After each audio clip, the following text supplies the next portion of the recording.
thanks for coming on, Cameron. That's all right. It's going to be very useful for a lot of our clients at Rajani Co. What is it that they're having to do?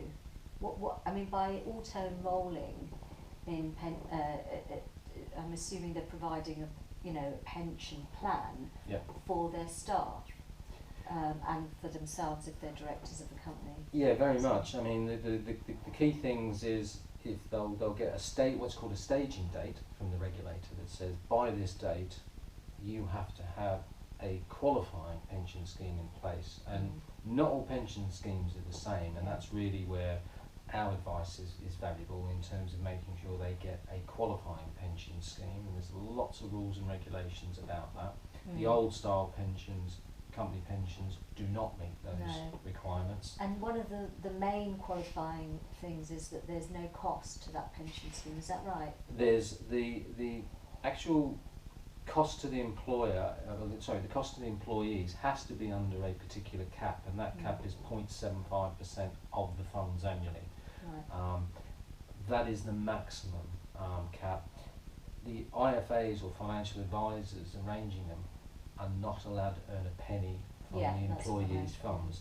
I think that's a great thing because it opens up far more transparency, and it means that the members of the scheme are keeping more of their money.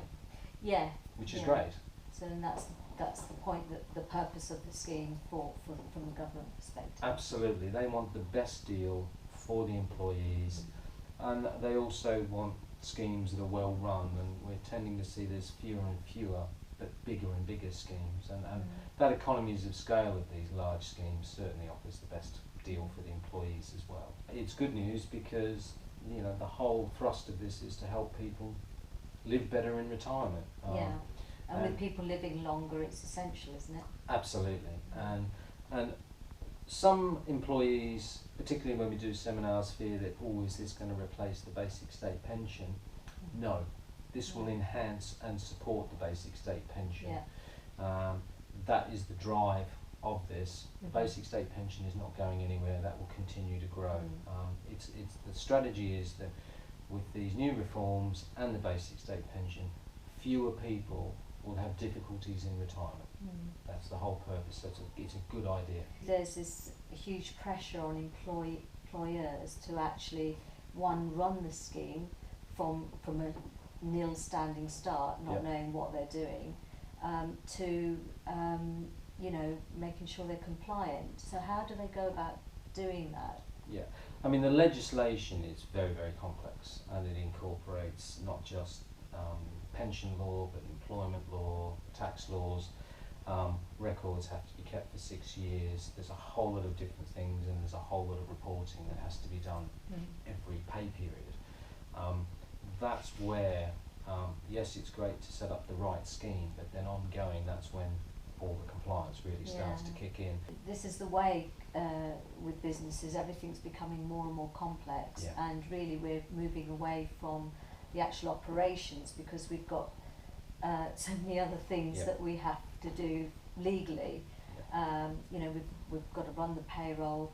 We've had RTI introduced now with the payroll, and also we've got to now take on board auto-enrolment. Yeah. If you've got the right qualifying scheme in place that works for the employees.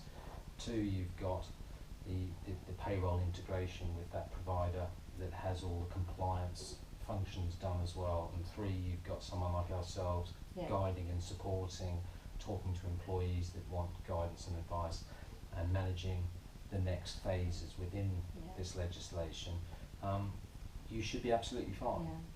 But it is that partnership, isn't it, that's key? Absolutely critical. Because I think each party brings something of their own skills to play, and to make sure it's blended properly is important. And it's why I think it's absolutely critical that someone like myself works in partnership with an accountant, a chartered accountant, and knows what they're doing in that respect. Otherwise, there's too many things that can go wrong, and this is a regulator with teeth. They have issued a lot of fines. They have the power to imprison. Have a think, would it be easier for you to pass that back to your accountant, who is set up and geared up to do it very, very efficiently? Well, it's a time saving, isn't it, for a company? Yeah. And if you've got the efficiencies in place, you've got the scales of efficiencies in place. It's a lot more cost effective, I would say, to hand it over to somebody who's already got everything in place. Yes. Rather than reinvent the wheel. Yeah. So. And it's also remembering that every pay period that you do, there are jobs to do. Now, you only have to not do those jobs in 1 month, and you've got a regulator that then has permission to fine you.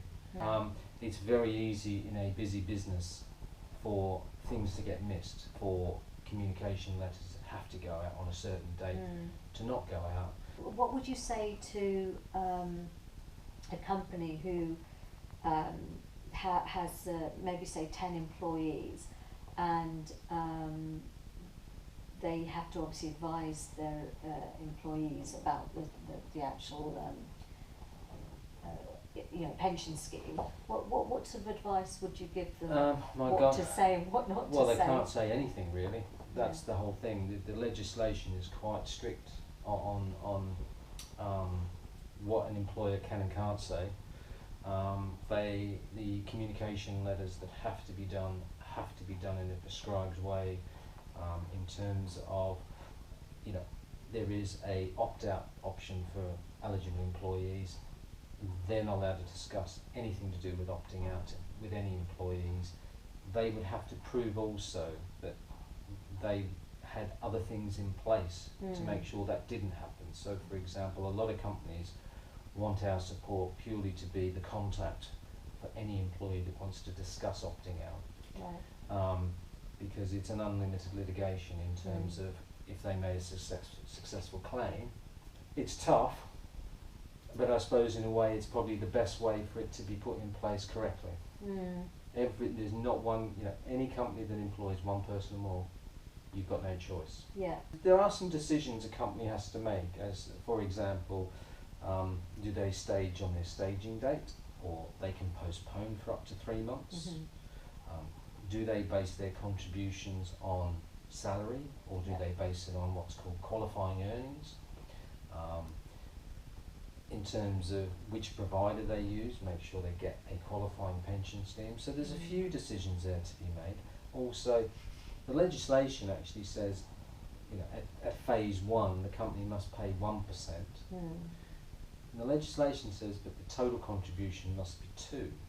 Now that extra 1% can come from the employee, but some companies might pay all 2% themselves.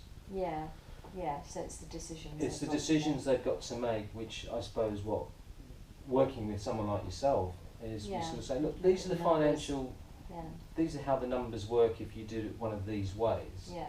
Which way suits you best? And I know, as someone that has worked as a financial director myself, I like having the numbers available to me so I can see. And we can put those all the way out to 2018, which is when phase 3 is complete. So you can see as a company what is the financial impact for you. And by phase 3, what are we expected to be paying? Phase 3, the total is 8%, and the minimum employer contribution at that time is 3%. Yeah, there's a misunderstanding, I think, from people who believe that if they can postpone their staging date by 3 months, they don't actually have to do anything on the day of their staging date. Yes. Can we just kind of clear that up? Yes. If your staging date was let's say the 1st of July 2015, and you've made a decision you're going to postpone enrolling people until 3 months later, which would be 1st of October, for example, you still have to have a qualifying pension scheme in place on the 1st of July, because even though you don't have to enrol eligible employees until the 1st of October, all employees still have to have the right to join the scheme early at that original staging date of the 1st of July. So, as I said, you have to have that scheme in place for the 1st of July. You might not have any members until October, but your employees must have the right to join early. Thank thank you very much That's all right, my pleasure. for coming along and giving us your expertise on auto-enrolment. I think this is going to be very helpful for people who are watching.